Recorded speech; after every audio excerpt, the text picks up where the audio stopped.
My name is Dame Judith Hackitt and I am the author of the independent review of building regulations and fire safety that I conducted after the Grenfell Tower tragedy, and I'm now very much involved in trying to see through the implementation of all of those recommendations.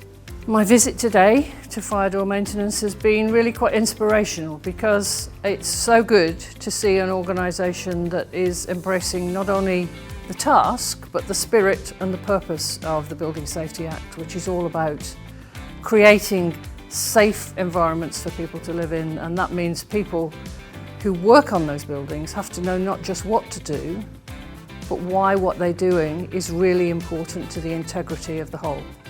I believe that training centres have to rethink their models. We know what the competence requirements are now for the whole of the sector, but for me, training centres like this where people get hands-on experience rather than simply watching videos online are absolutely fundamental. People learn by doing, not by watching.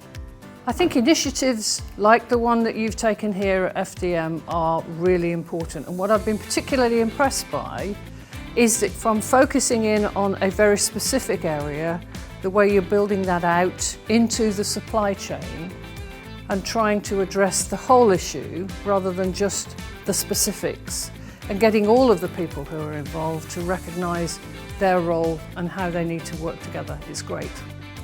I think the challenge we're all facing is that we all have a lot to learn.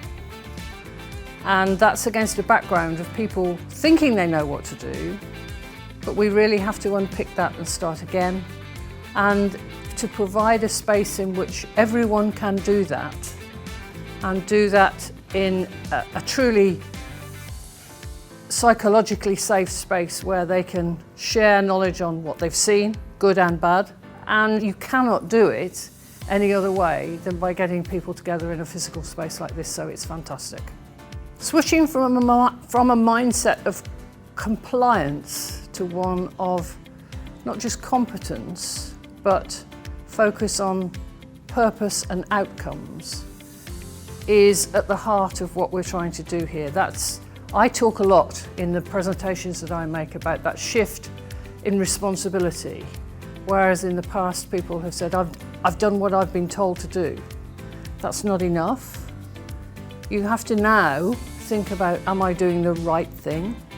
I think there are a number of barriers we still have to overcome. Initially, no one knew what competence looked like, and I think we've had a tremendous piece of work done by all of the working groups in defining what those competence standards are. But now we need to do two things, right? One is to create facilities like this where people can improve their competence, and then we've got to get people to come to places like this to relearn the right way of doing things rather than just assuming they can carry on doing the same old thing.